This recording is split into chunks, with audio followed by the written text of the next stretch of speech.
Once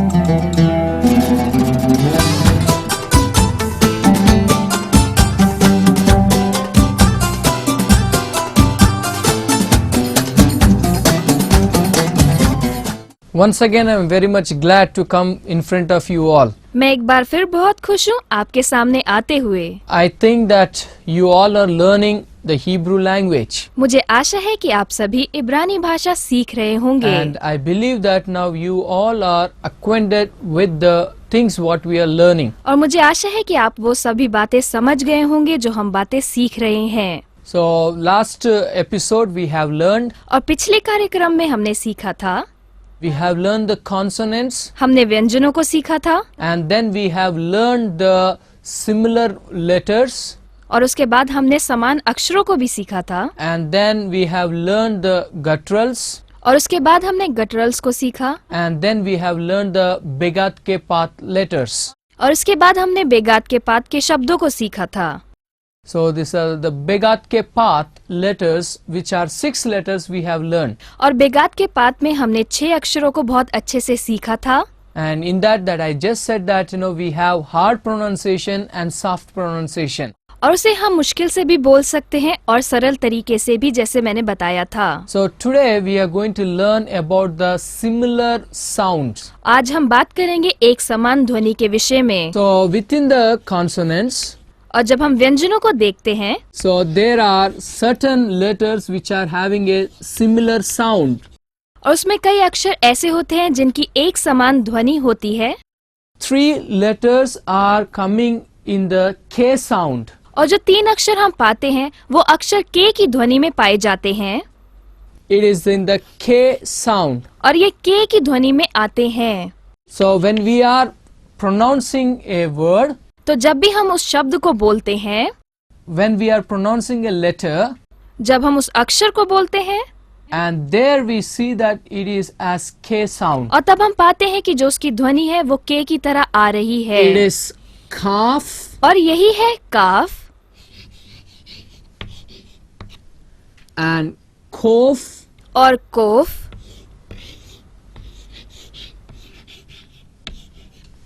and khet. और खेत।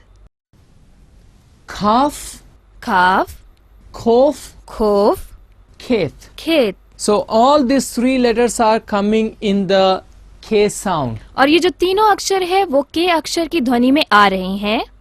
Kaf, खाफ, kof, खोफ, khet. खेत। And the other letter which comes in S sound, और दूसरे अक्षर जो एस की ध्वनि में आते हैं, it is samek वो सामेक है। and sheen और शीन and shin. और Shin. So sin and sheen. तो शिन और शीन। So it comes with the S sound. और ये सभी एस की ध्वनि के साथ आते हैं। Samek, सामेक, sin, sin, sheen. Sheen. And other letter is there which comes in the T sound. और इसके बाद कई अक्षर है जो टी की ध्वनि के साथ आते हैं। It is in the T sound. और ये टी की ध्वनि में है। It is tet ये तेत है and thou. और थौ। So it is in the T. और ये टी की ध्वनि में है। So in the time of the pronunciation, और जब इस शब्द को हम बोलते हैं, so these are the similar sound that we get. और ये एक जैसी समान ध्वनि है जो हमें मिलती है। That's the reason it is very important for us to clearly we have to hear.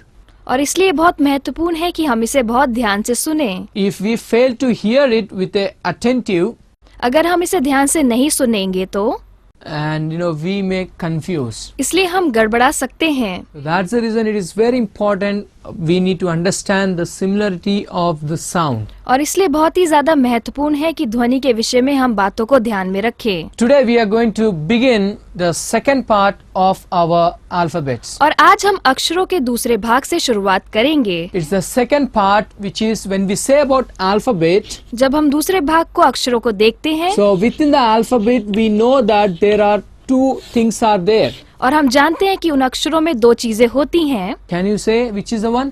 आप बता सकते हैं ये क्या है? Yes, it is consonants. सही कहा, ये व्यंजन है।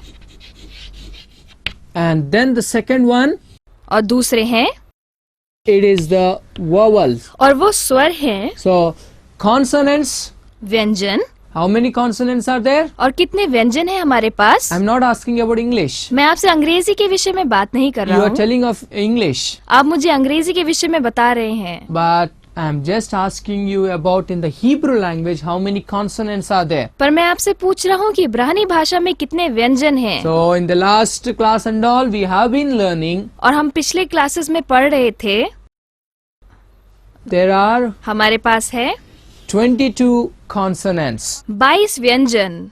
And I said that in the Hebrew language और हम जानते हैं इब्रानी भाषा में there is no vowels. कोई भी स्वर नहीं है। So that's the reason today we are going to learn about the vowels. और इसीलिए आज हम बात करेंगे स्वर के विषय में, Because without the vowels क्योंकि स्वर के बिना it is very difficult to make a word. और ये बहुत ही ज्यादा मुश्किल बात है किसी शब्द को बनाना स्वर के बिना। Of course in English we may make some of the words. हो सकता है कि अंग्रेजी में आप कुछ शब्द बना ले It is without the vowels. जो कि बिना स्वर के हों। It is like sky, ये हो सकता है स्काई है, fly, फ्लाई the things. और अन्य शब्द भी। But other all the words are formed with the vowels. और इसके अलावा सारे अक्षर स्वर के साथ ही बनाए जाते हैं। So that's the reason let us learn how we need to write the vowels. और इसलिए आज हम सीखेंगे कैसे स्वरों को लिखा जाए। So in this class we are going to learn about the vowels. तो इस क्लास में हम पढ़ेंगे स्वर के विषय में। And now before beginning of it, हम इसको शुरुआत करने से पहले let me say you the very important thing. मैं आपसे बहुत महत्वपूर्ण बात को बोलना चाहता हूँ। You have to be very much careful in learning of और it. आपको बहुत ही ज्यादा सावधान होना पड़ेगा इसे सीखने के लिए, Because it is going to be of dots and dash. क्योंकि इसमें डॉट और डैशेस का प्रयोग करने वाले हैं। So that's the reason we have to be very much careful. और इसी कारण से हमें बहुत ही ज्यादा सावधान होना So है। now let us come to the learning of these vowels. और आइए अब हम सीखेंगे इन स्वर के विषय में। Now we understand that अब हम सीख चुके हैं। when we look into the history, जब हम इतिहास में जाएंगे, in AD 6 till AD 10, हम देखते हैं 6ठी ईसा पूर्व से 10वीं ईसा पूर्व तक, and in that time the Hebrew language was declining. और उस समय में जब हम देखते हैं इब्रानी भाषा कम हो रही थी, When the Romans have expelled the Jewish people, और जितने भी रोमी लोग थे वो यहूदी लोगों को वहाँ से बाहर निकाल रहे थे, and they have sent them out, the people of Israel. और वो इस्राएली लोगों को वहाँ से बाहर निकाल रहे थे। So in that time the importance of the language was deteriorating. और उस समय इब्रानी भाषा की महत्वपूर्णता कम होती जा रही थी। In order to help, और सहायता करने के लिए so some of the Jewish scholars, जितने बहुत सारे यहूदी ज्ञानी थे, they came forward और वो सब लोग सामने आते हैं in order to give the life to this Hebrew language, ताकि वो इब्रानी भाषा को बचा सके। and they came forward वो आगे आते हैं and they have introduced Nikud. और तब वो निकोट को आगे लाते हैं। Nikud means निकोट का मतलब है it is dot ये एक बिंदु है or dash, और ये एक लाइन है, which we call in English vowels. और इसे अंग्रेजी में हम स्वर कहते हैं। So what is the Nikud means? तो निकुट का मतलब क्या है? Nikud is the Hebrew word निकुट एक इब्रानी शब्द है which means dot जिसका मतलब है बिंदु or dash. और एक So line. this, in order to give life to the Hebrew language, तब इब्रानी भाषा को जीवन देने के लिए the Jewish scholars, जो यहूदी ज्ञानी हुआ करते थे, they came forward वो आगे आते हैं in 6th century AD 6ठी ईस्वी पूर्व So in order to give the life to the language इब्रानी भाषा को जीवन देने के लिए and to make it easy for the people to read and learn, ताकि वो आसानी से सीखी जा सके और पढ़ी जा सके, so that's the reason some of the Jewish scholars, और इसीलिए कुछ यहूदी ज्ञानियों ने they came forward in AD 500, वो आगे आते हैं 50वीं ईसावी सदी which पूर्व, is in 6th century AD. जो कि 6ठी सदी में था ईसा पूर्व में। These Jewish scholars, ये यहूदी ज्ञानी, they introduced this Nikud, और तब उन्होंने इस निकोट को लाया था, and which is in English we call it as vowels. और इसे अंग्रेजी में हम स्वर कहते हैं। In English, how many vowels are there? अंग्रेजी में कितने स्वर पाए जाते हैं? How many are there? कितने हैं? Yes, हाँ, you're right. सही कहा आपने। A, A, E, E, I, I, O, O, U. U. When we look into these consonants, जब हम इन सारे व्यंजनों को देखते हैं we don't find these letters in the Hebrew. तो हम इब्रानियों में इन शब्दों को नहीं पाते हैं।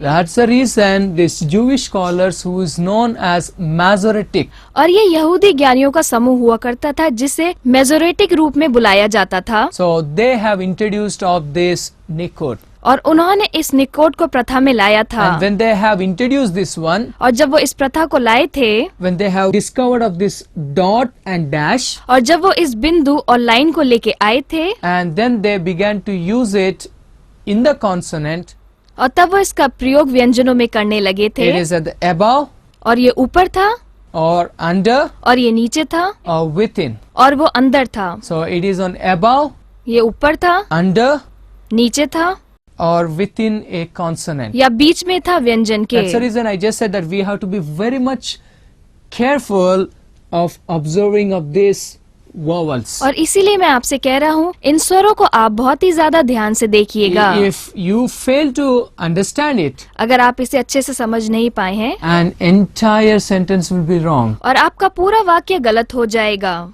or the entire vocabulary will be wrong. और आपकी पूरी शब्दावली गलत हो जाएगी। So that's the reason we have to be very much careful in identifying and recognizing the dot. और इसीलिए आपको बहुत ही ज्यादा सतर्क होना पड़ेगा जब आप इन बिंदुओं को देखते हैं। So this is what the Hebrew vowels came into the existence. और इसी प्रकार से ये इब्रानी भाषा आई थी। To discover of these vowels, और इन स्वरों को जानने के लिए it took almost 1000 years. लगभग 1000 वर्ष लगे थे। So those vowels which are there and still we are using it, और ये स्वर अभी भी मौजूद है और हम अभी भी इसका प्रयोग कर रहे हैं। which has been introduced in AD 500. और ये 500 ईसा पूर्व सदी में आए थे। So even in our modern language of Hebrew, we use the same vowels what has been discovered by Masoretes. और आज की आधुनिक इब्रानी भाषा में भी हम उन्हीं स्वरों का प्रयोग करते हैं जो माजोरेट द्वारा लाई गई थी, which have been introduced in AD 500 जो कि 85 ईस्वी सदी पूर्व में आई थी, by the Jewish scholars. जो यहूदी ज्ञानियों द्वारा लाई गई थी। So prior to knowing of those vowels, और इन स्वरों को जानने से पहले we have to keep in mind certain rules. हमें अपने दिमाग के अंदर कुछ शासन को रखना होगा। So there are 3 rules which are very very important that as you learn and write these vowels. और जब आप इन स्वरों को लिखते हैं तो 3 महत्वपूर्ण शासन हैं। So the first is पहला शासन है that vowel never stand alone. और जब भी हम स्वर को देखते हैं तो वो कभी भी अकेला खड़ा नहीं होता है। In the sense to say, और हमारे कहने का मतलब ये है, so the first we have to write the consonant, और हमें सबसे पहले व्यंजन को लिखना पड़ेगा, and after writing the consonant only we have to write the vowel. और हमें व्यंजन को लिखने के बाद ही उन स्वरों को लिखना पड़ेगा। It is not that no we cannot write vowels first. इसका मतलब ये नहीं है स्वर को पहले नहीं लिखा जा सकता। Yes, in English हम अंग्रेजी में लिख सकते हैं, or in our vernacular languages या फिर हमारी स्थानीय भाषा में we can use vowels at the beginning. हम स्वर का प्रयोग शुरुआत में कर सकते हैं। It is for an example if I say egg. उदाहरण के रूप में egg, So in English, so E is an vowel. और यहाँ पर जो ई है वो स्वर है, So E is an vowel.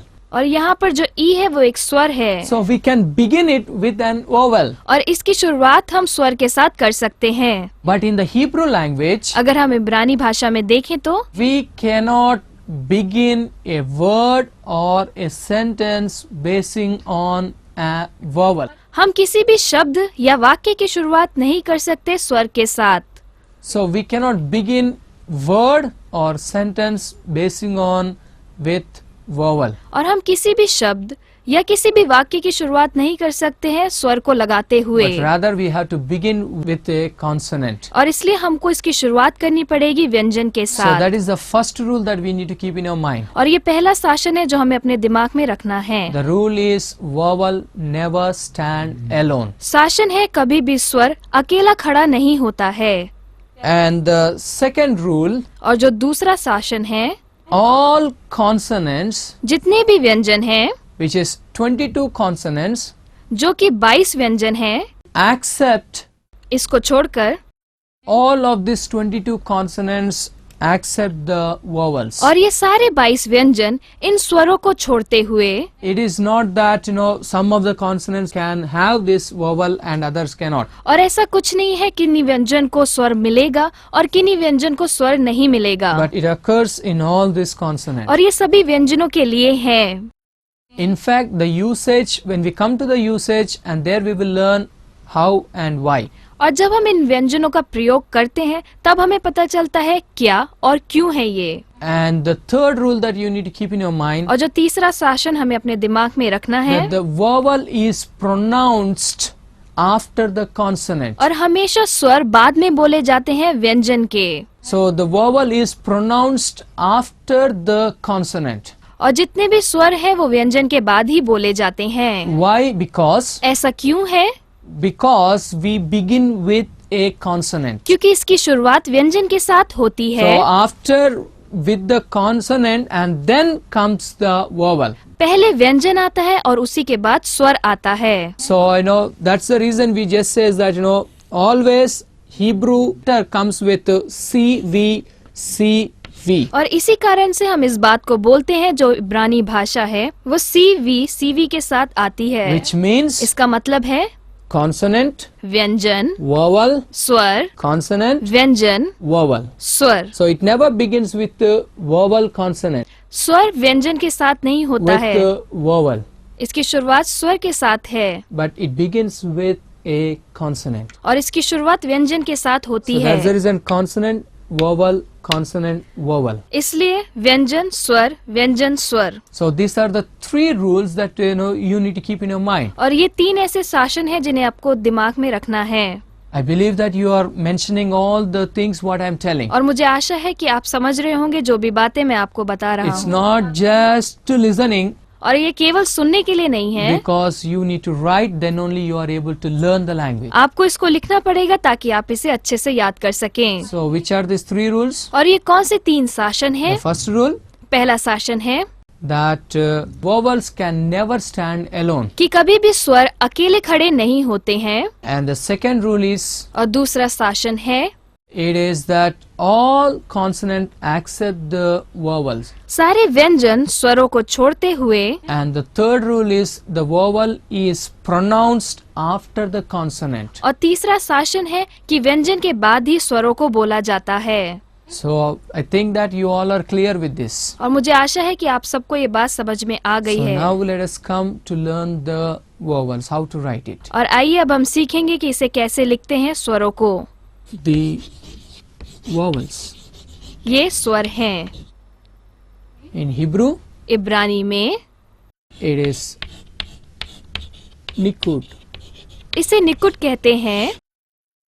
So the first thing that originally the Semitic language had, और पहली चीज जो सेमेटिक भाषा में है, they had three vowel sounds. और उनके पास तीन स्वरों की ध्वनि है। It is, ये है, so the number one was और पहला ये है he hey, and yod योद, and then wow. और उसके बाद वाव। Okay, which is this? This is he, ये क्या है? पहला हे, yod योद and wow. और वाव। So he is used as A, हे ए की तरह प्रयोग होता है and Yod is used as I, और जो योद है उसे आई की तरह प्रयोग करते हैं and they used to use Vav as U. और जो वाव है यू की तरह प्रयोग करते So हैं they used to use for A, they had the sound, or in the Semitic language, they had the sound of He as He. Semitic भाषा में ए की जो ध्वनि है वो हे की तरह है। In the Semitic language, Semitic भाषा में they had 3 vowel sounds. उनके पास 3 स्वरों की ध्वनि है।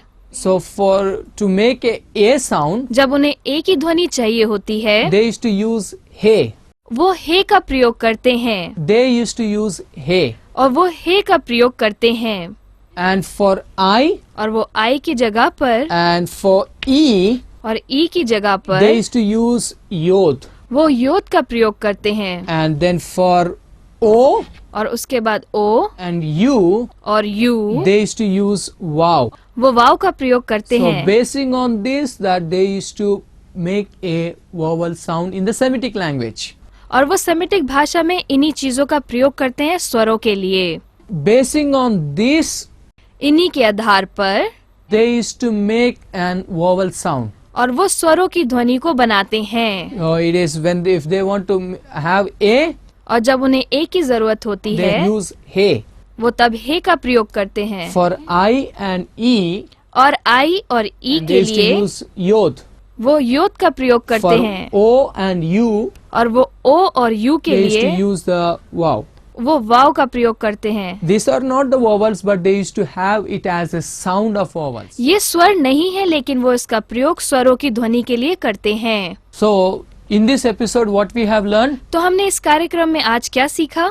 We have learned about the vowels. आज हमने सीखा है स्वरों के विषय में। So, before learning about the vowels, और स्वरों को सीखने से पहले or without learning about the dot and dash, बिंदु और लाइन को सीखने से भी पहले we have learned about the history of it. और हमने उससे पहले जाना इसके इतिहास के बारे में। It is that vowels have been introduced by a Masoretic. और स्वरों का जो प्रयोग था वो मजोरेटिक द्वारा ही किया गया था, The Jewish scholars. जो यहूदी ज्ञानी थे। And then we have learned about that, the ancient Semitic language. इसके बाद हमने प्राचीन सेमेटिक भाषा के बारे में भी जाना। They had 3 vowel sounds. और उनके पास 3 स्वरों की ध्वनि होती है। It is He, hey, Yod, योद and Vav. और वाव। They don't have this written vowels, उनके पास लिखे हुए स्वर नहीं है, but they had only for the spoken sake, they used to make these vowels as a sound. और केवल बोलने के लिए ही वो ऐसे स्वरों की ध्वनि को प्रयोग करते हैं। Because the written vowels have been introduced in AD 500. और जो लिखे हुए स्वर थे उनका आविष्कार 500 ईसा पूर्व सदी में हुआ So था। in the next episode, we will learn how to write and these vowels. और अगले एपिसोड में हम सीखेंगे कि कैसे लिखते हैं स्वरों को। If you don't understand, अगर आपको समझ में नहीं आया है if you have any suggestions, और आपके पास कोई सलाह है, so you can take this number which is coming on the scroll. Screen पर दिए गए नंबर पर डायल करें। And until that, may the Lord be with you all. तब तक परमेश्वर आप सभी के साथ हो। Keep on practice, इसका अभ्यास करते रहिए, because the practice makes a man perfect. क्योंकि अभ्यास के द्वारा ही व्यक्ति संपूर्ण होता है।